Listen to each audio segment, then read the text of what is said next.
Hello students, good day. As you know that we all are suffering from a communicable disease. That's why we are at home for more than 2 months. DSEJ has taken initiative and introduced home classes provision. In this series, I am going to teach you English and today we will recite first poem of class 8th, A Nation's Strength. जैसे कि आप सभी जानते हो कि हम कुछ दिनों से कुछ हफ्तों से हम एक कम्युनिकेबल डिज़ीज़ कोरोना से हम सभी सफ़र हो रहे हैं। उसको देखते हुए हमारे जो डायरेक्टर मैम हैं उन्होंने एक इनिशिएटिव लिया ताकि बच्चों की पढ़ाई जो है वो वेस्ट ना हो, इसीलिए होम क्लासेस का प्रोविज़न किया गया है। उसी को देखते हुए आज मैं आपको a nation strength poem पढ़ाऊँगा।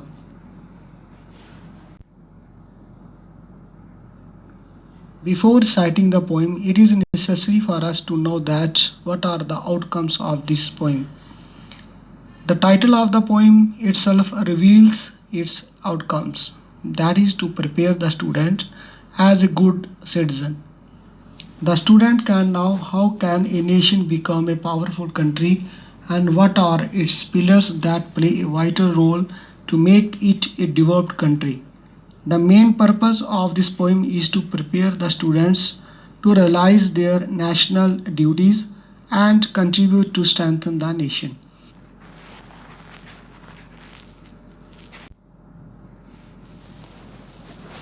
This poem is composed by Ralph Waldo Emerson, an American. Ralph Waldo Emerson was an American poet born on May 25, 1803 in Boston, USA. His famous quotation is, "Don't go where the path may lead, go instead where there is no path and leave a trail." Let's start the poem. A nation's strength. What makes a nation's pillar high and its foundation strong? What makes it mighty to defy the foes that round it throng? The difficult words of this stanza are foundation, which means base, नींव, किसी चीज़ की नींव रखना। mighty, very strong, बहुत powerful। defy, challenge, किसी को कुछ challenge देना। फॉर, एनिमी, दुश्मन। Throng, throng means a group of people crowded closely together, बहुत सारे लोग जहाँ पे इकट्ठे हों। In this stanza the poet compares a nation to a high building and simply asks rhetoric questions, what are the things which make a nation's foundation and pillars very strong? Same as there are few concrete materials which make a building strong and high. इस पहले stanza में poet किसी nation का comparison एक high building के साथ करता है और हमें सिंपल में ये क्वेश्चन पूछना चाहता है कि आप बताइए, जैसे कि एक बिल्डिंग की फाउंडेशन स्ट्रांग होने पर ही वो बिल्डिंग ज़्यादा देर तक टिकी रहेगी, ज़्यादा देर तक वो चल पाएगी, स्ट्रॉन्ग रहेगी, अगर उस बिल्डिंग के पिलर और फाउंडेशन स्ट्रॉन्ग है तो। उसी तरह से आप मुझे बताइए, वो हम रीडर्स जो इस पोएम को पढ़ रहे हैं, कि एक देश को पावरफुल बनाने के लिए, एक देश को महान बनाने के लिए उसकी फाउंडेशन क्या होनी चाहिए, किस तरह की होनी चाहिए, उसके पिलर किस तरह के होने चाहिए कि एक देश महान बन सके, एक देश पावरफुल बन सके। फिर पोइट ने कहा, pillars very strong same as there are few concrete materials which make a building strong and high. कहता उस देश के पिलर स्ट्रॉन्ग कैसे हो सकते हैं? जैसे एक बिल्डिंग को स्ट्रॉन्ग और हाई बनाने के लिए उसकी फाउंडेशन में जो मटेरियल डाला जाता है, जैसे कि cement, sand, stone, iron bars अगर वो सभी स्ट्रांग हैं, अगर उनका मिक्सचर की रेशियो अगर स्ट्रांग है, अगर वो नेशन के पिलर भी उसी तरह से स्ट्रांग होंगे जैसे ये चीज़ें उस बिल्डिंग के पिलर को स्ट्रांग बनाती हैं, तभी एक देश महान, पावरफुल, एक स्ट्रांग देश बन पाएगा। The poet again asks what are the things which makes the nation very strong. The poet again says, what makes it mighty to defy the foes that round it throng. The poet again asks, what are the things which challenge its enemy that have surrounded it around the clock with the aim to degrade nation's dignity. Poet हमें फिर से पूछते हैं कि बताइए उस building में कौन सी चीज़ें स्ट्रांग होंगी, उस नेशन में कौन सी चीज़ें स्ट्रांग होंगी अगर बाहर से कोई दुश्मन उसके ऊपर हमला करे और वो चीज़ें, वो थिंग्स 24 घंटे तैयार रहें कि वो अपने देश का मान को बचा सकें, वो अपने देश को महान बना सके, देश को दुश्मनों से बचा सके, जो दुश्मन उस देश को डिग्रेड करना चाहते हैं, जिनका एम उस राष्ट्र को तबाह करना है, उस राष्ट्र को गलत रास्ते पे चलाना है। तो ऐसे कौन से कंक्रीट हैं, ऐसे कौन सी चीज़ें हैं, ऐसे कौन से पिलर हैं, ऐसी कौन सी फाउंडेशन में मटेरियल डाले जाएं जिसके कारण वो देश महान बन सके।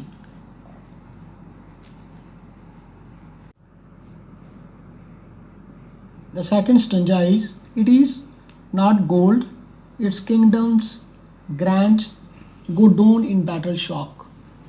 Its shafts are laid on sinking sand, not on abiding rock. The difficult words in second stanzas are gold. Gold means a material progress thing. Shock, shock का मीनिंग होता है very impact, किसी के ऊपर कोई ज़्यादा असर पड़ना किसी सिचुएशन का। सॉफ्ट, सॉफ्ट होता है a narrow passage sunk into the earth, कुछ ऐसी चीज़ जिसको अर्थ में बीच में डाला जाए ताकि उसकी जो पिलर स्ट्रांग बन सकें। Abiding, abiding mean continuing in same state, ever lasting, किसी भी चीज़ का ज़्यादा देर तक उसी पोजीशन में रहना, उसको हम अबाइडिंग कहते हैं। In this stanza, the poet himself replies by saying that it is not gold that makes a nation great. इस stanza में poet हमें खुद ही रिप्लाइज करते हैं कि it is not gold that makes a nation strong. सोना नहीं है जो किसी नेशन को स्ट्रांग बनाए, नेशन को ग्रेट बनाए। Gold may be important for the progress of a nation. सोना जो है वो किसी भी कंट्री की प्रोग्रेस के लिए ज़रूरी हो सकता है। क्यों? क्योंकि it increases per capita income of a country, वो किसी भी कंट्री की जो इनकम है वो उसको बढ़ा सकता है। But it is temporary as its income में डिक्रीज वन डे, लेकिन ये टेम्परेरी है, जब सोने की वैल्यू कम हो जाएगी उस कंट्री की इनकम अपने आप ही डिक्रीज हो जाएगी किसी दिन। अगर हम ये सोचें कि सोना जो है वो किसी कंट्री को, किसी नेशन को ग्रेट बनाता है, वो उसको महान बनाता है, वो उसको स्ट्रांग बनाता है, पावरफुल बनाता है, तो ये हमारा मानना गलत है। The glory of gold can be faded in battle field. तो पोइट हमें कह रहे हैं कि सोने की जो चमक है, सोने की जो ग्लोरी है, वो बैटल फील्ड में, युद्ध के मैदान में वो फेडेड हो जाती है, उसकी ग्लोरी कम हो जाती है, उसकी चमक कम हो जाती है। कैसे? क्योंकि जब कोई उसके ऊपर अटैक करता है कंट्री के ऊपर, तो वो उसका सोना अगर उड़ा के ले जाए तो उस कंट्री की जो इनकम है वो अपने आप कम हो जाएगी, उसकी जो ग्लोरी है उस कंट्री की कम हो जाएगी। Many such examples are there in history where richer countries were looted and ruined in battle field. हमारे हिस्ट्री में, हमारे इतिहास में बहुत सारी ऐसी एग्जाम्पल्स हैं जिसमें हमने देखा कि जो रिचर कंट्री थी, जब उनके ऊपर अटैक किया गया, उनको लूट लिया गया, वहाँ की जो सोना जो था, वहाँ की जो प्रॉपर्टी जो थी उसको लूट लिया गया, उस कंट्री को बैटल फील्ड में तबाह कर दिया गया। सो गोल्ड और material progress can not B a strong foundation of a nation. तो पॉइंट हमें यही कहते हैं इसी तरह से सोना या इससे मिलती कोई भी मटेरियल प्रोग्रेस थिंग जो है वो किसी भी कंट्री की स्ट्रॉन्ग नींव नहीं रख सकती, वो उस कंट्री को स्ट्रॉन्ग नहीं कर सकती। Its shafts are laid on sinking sand, not an abiding rock। कहता है कि the foundation of a materialistic based country are laid on soft sand।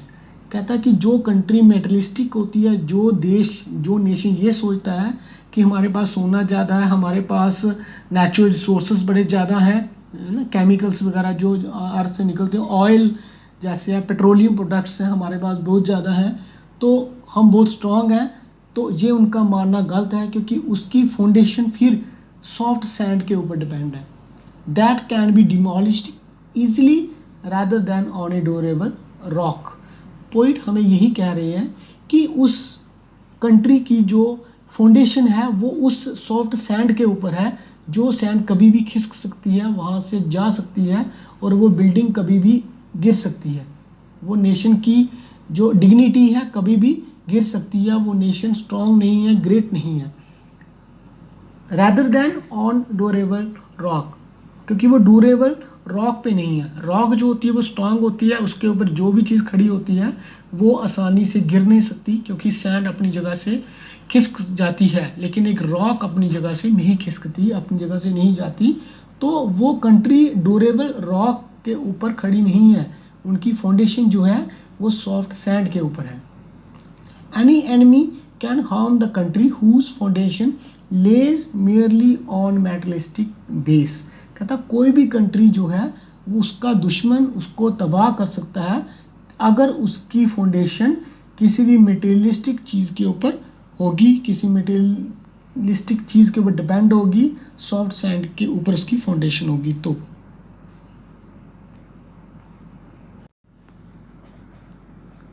third stanza, the poet again asks us, is it the sword? As the red dust of empire passed away, the blood has turned their stones to rust, their glory decay. The difficult word in this stanza is rust. Rust means declined state due to moisture and oxidation. For example, iron। जैसे iron को जंगाल लग जाता है, उस जंगाल को हम क्या बोलते हैं? Rust. In the third stanza the poet again puts up another question. इस स्टंजा में पोइट हमसे दोबारा एक क्वेश्चन पूछते हैं, कहते इज इट द स्वॉर्ड? क्या कृपाण है, क्या तलवार है जो आप समझते हो कि किसी नेशन को स्ट्रांग और ग्रेट बनाती है? You are wrong here. He asks if you think the sword makes a nation strong and great. अगर आप ये सोचते हो तलवार कृपान अगर किसी राष्ट्र को ताकतवर बनाती है, उसको महान बनाती है, यू आर रॉन्ग हेयर, आप जहाँ पे भी गलत हो। The poet suggest to go back and look into the history.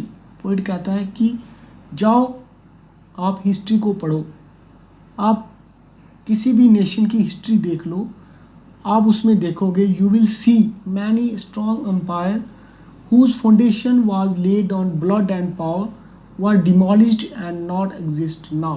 कहता है कि बहुत सारे ऐसे नेशन हैं, बहुत सारी ऐसी एग्जाम्पल्स हैं जिसमें आपको पता चलेगा कि जो नेशन, जो अंपायर, जो राष्ट्र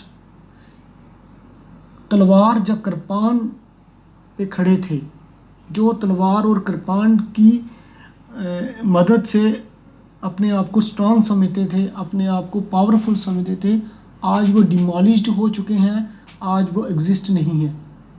जैसे आप अलेक्जेंडर की एग्जांपल लो, अलेक्जेंडर बहुत पावरफुल था, जब उसने अपनी तलवार के ताकत से बहुत सारे राष्ट्र को जीत लिया, बहुत सारी कंट्री के ऊपर हमला किया, उनको लूटा, लेकिन आज आप देखते हो कि उसका कोई भी नामो निशान नहीं है।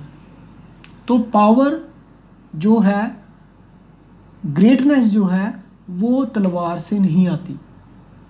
The blood shed made the empire weak by rusting their strong pillars. Poet कह रहे हैं कि जो खून खराबा है उससे क्या हुआ, उससे किसी भी एम्पायर के पिलर जो है वो वीक हो गए, उसके पिलर स्ट्रांग नहीं रहे।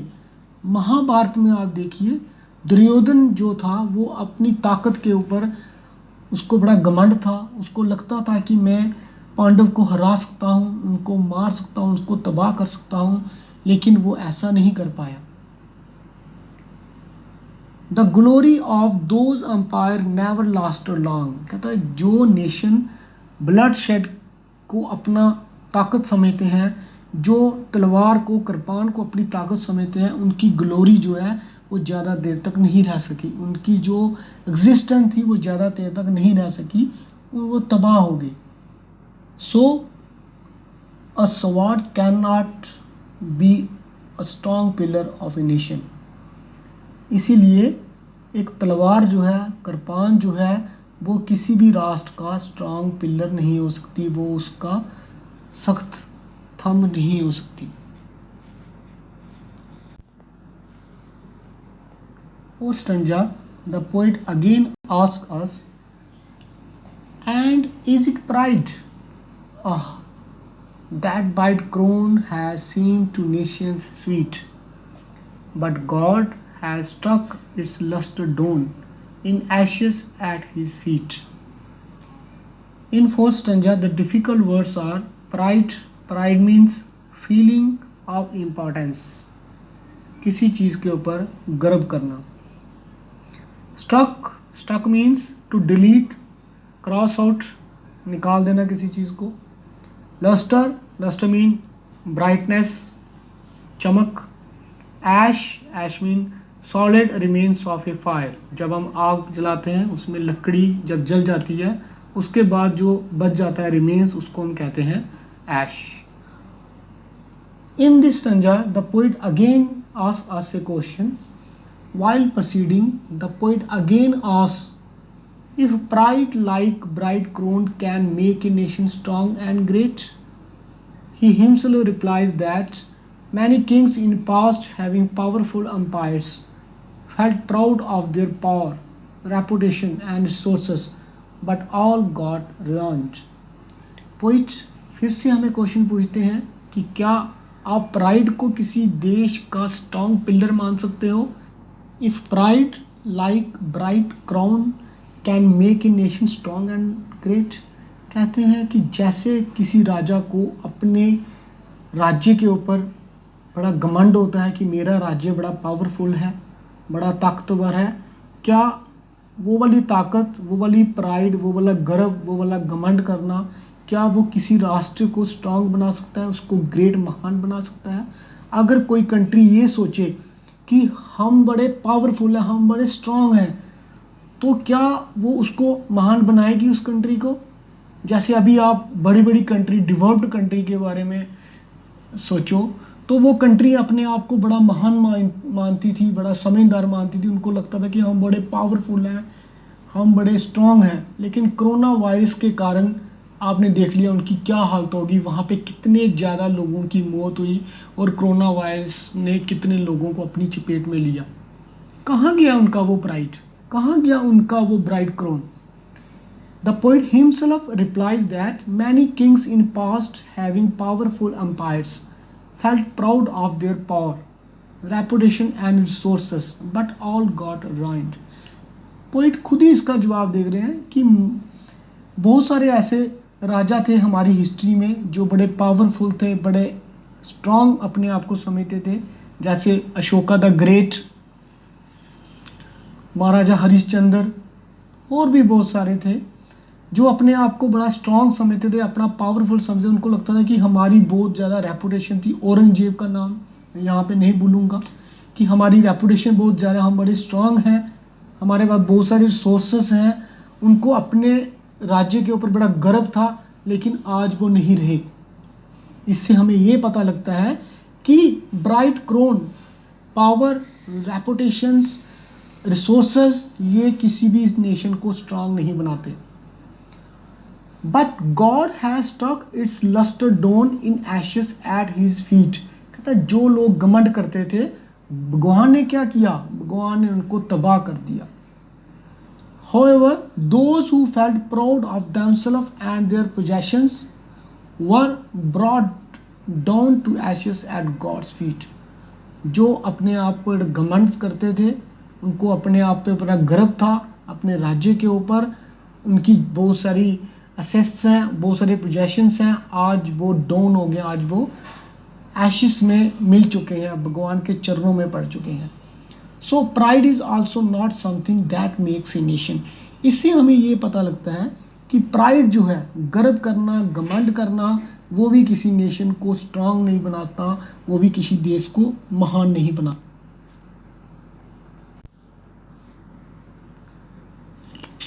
In fifth stanza, the poet says, not gold, but only men can make a people great and strong. Men who for truth and honor's sake stand fast and suffer long. The difficult words in this stanza are honor. Honor means recognition of importance or respect. Sake means cause or interest. In this stanza, the poet suggests that not any materialistic thing, but human beings can make a nation great and strong by their dedication towards responsibilities assigned to them. इस stanza में poet हमें ये सुझाव देते हैं कि कोई भी मेटलिस्टिक थिंग, चाहे वो स्वॉर्ड हो, चाहे वो गोल्ड हो, चाहे राइट क्रोन हो, या फिर कोई भी चीज़ हो, पेट्रोलियम और दूसरी तरह के प्रोडक्ट्स, कोई भी चीज़ उस देश को महान नहीं बना सकती। अगर उसको महान बनाता है तो कौन बनाता है? वहाँ पे रहने वाले लोग।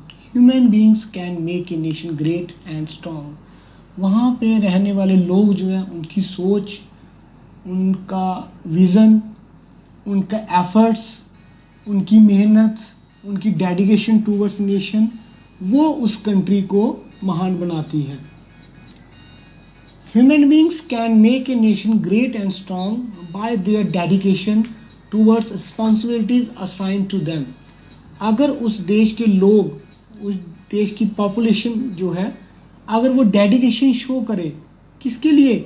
जो भी रिस्पॉन्सिबिलिटी उनको दी जाती है, चाहे वो उनको डोमेस्टिक रिस्पॉन्सिबिलिटी है, चाहे उनको प्रोफेशनल रिस्पॉन्सिबिलिटी है, चाहे उनका देश के प्रति, सोसाइटी के प्रति उनकी क्या रिस्पॉन्सिबिलिटी है, जो उनको दी जाती है, अगर वो उसको अच्छी तरह से निभाते हैं तो वही चीज़ उस देश को महान बनाती है।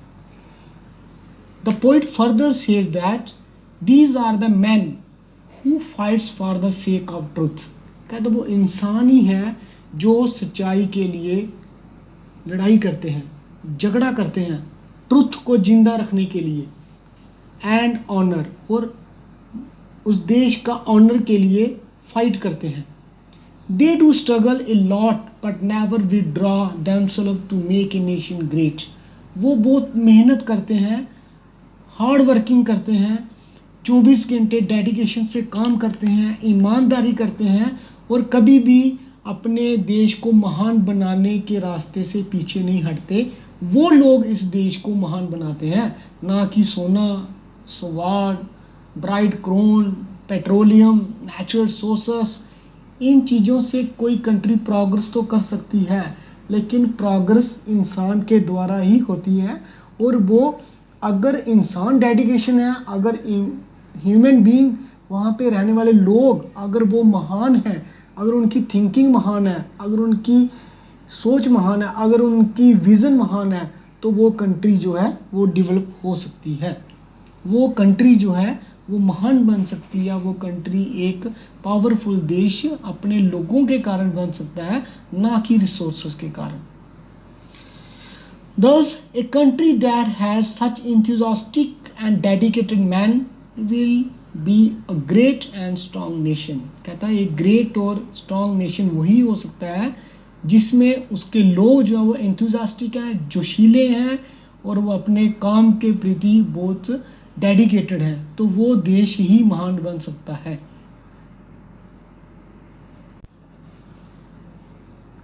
Sixth stanza, the poet himself answers the question which he put up in above stanzas. He says, brave men who work while others sleep, who dare while others fly. They build a nation's pillar deep and lift them to the sky. The difficult words of these stanzas are brave. Brave means strong in the face of fear. Bahadur. Dare.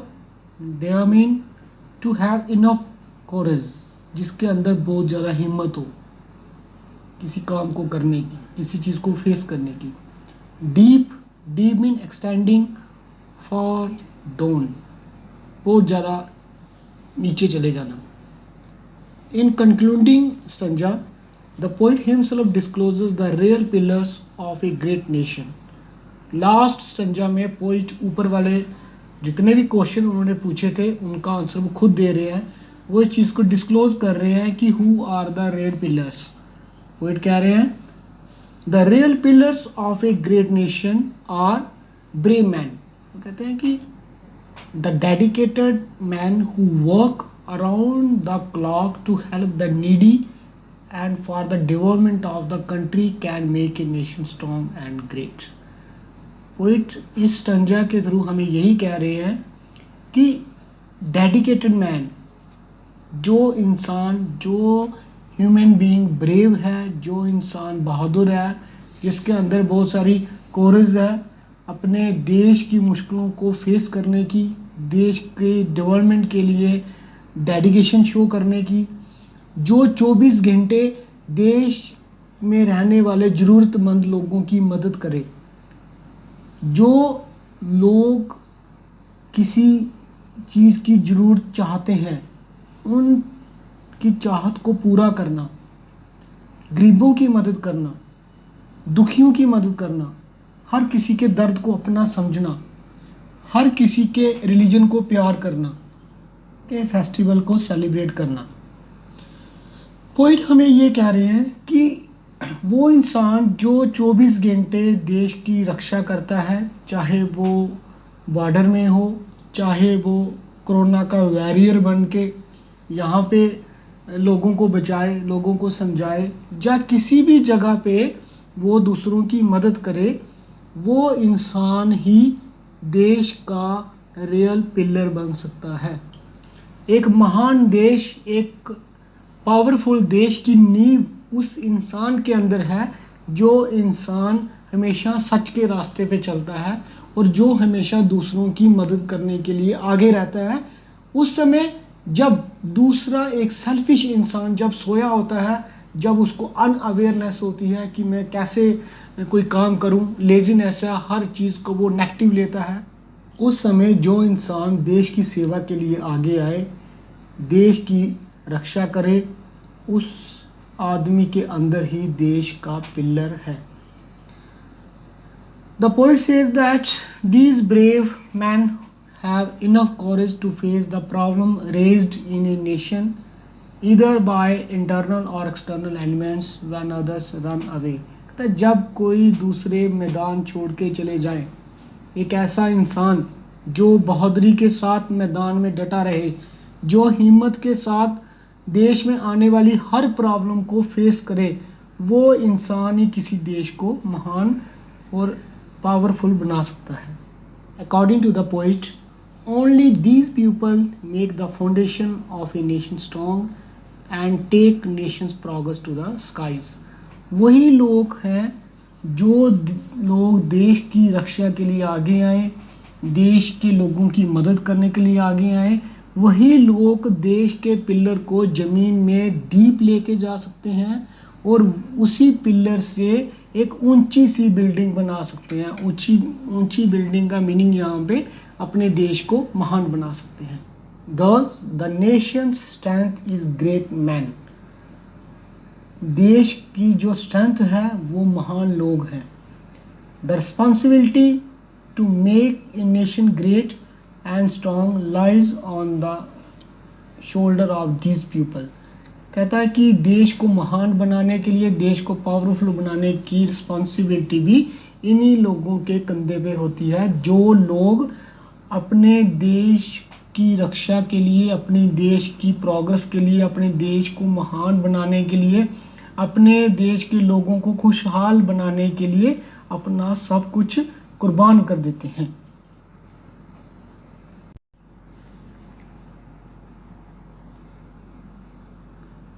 Well students, my name is Bhupinder Singh. I am teacher at Government Middle School Tanda, Zone Madhin, District Kathua. I hope you all may understand the poem and you will repeat again so that you will understand the poem very efficiently.